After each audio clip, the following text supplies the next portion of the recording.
Welcome to Black Enterprise Business Report, your ultimate source to achieve wealth for life. I'm Caroline Clark. Coming up, financial tips to help you create the wealth you want.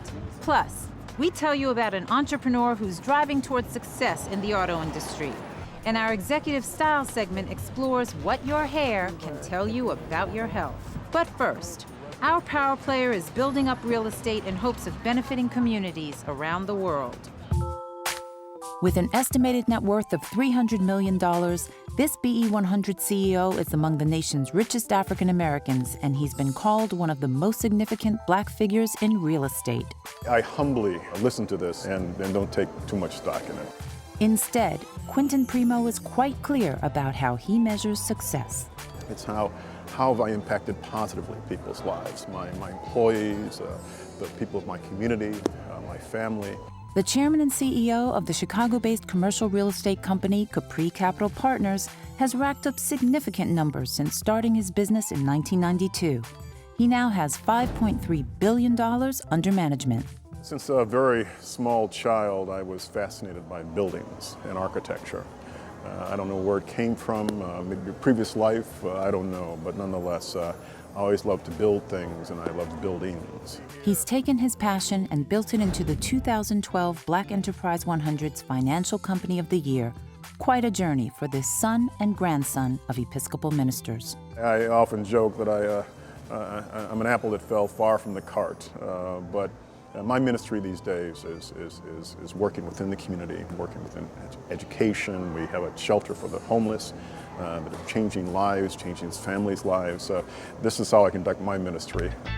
While his career path is his own, keeping the faith was key, especially after the collapse of his first company. We lost our house, we lost all our savings. It was a good thing my wife didn't throw me out, A, and B, because I've been homeless.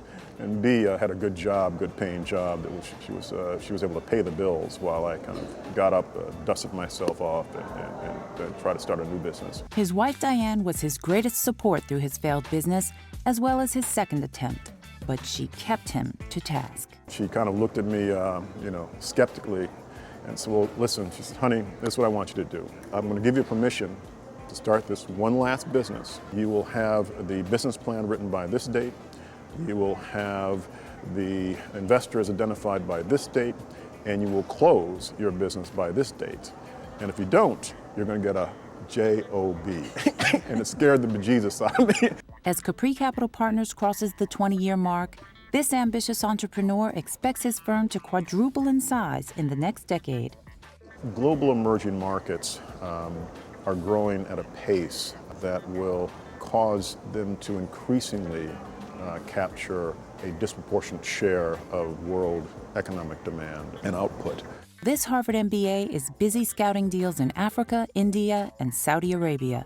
Those who work with him have no doubt he'll succeed.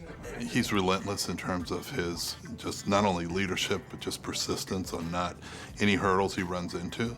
I mean, there's nothing that's high enough that Quinton doesn't feel he can get through. Including the $30 million project other developers saw as impossible. The renovation of the Baldwin Hills Crenshaw Plaza Mall in South Central LA. So you like it? Oh, I'm here all the time.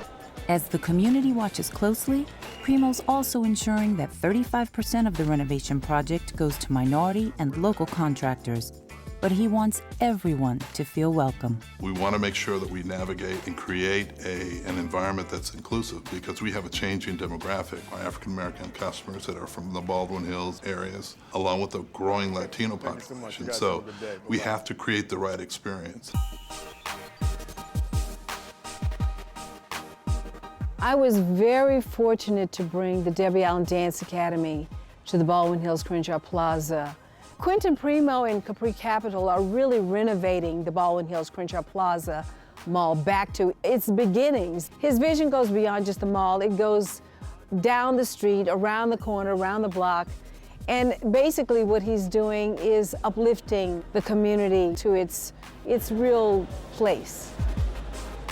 I'm going to list a few things that I know you feel strongly about, and I just want you to tell me what they mean to you and how they factored into your success. Family. Critical. Without my family, I would be lost, intergenerationally as well as my own family.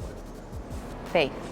With faith, you can look over the issues that you're having. Philanthropy.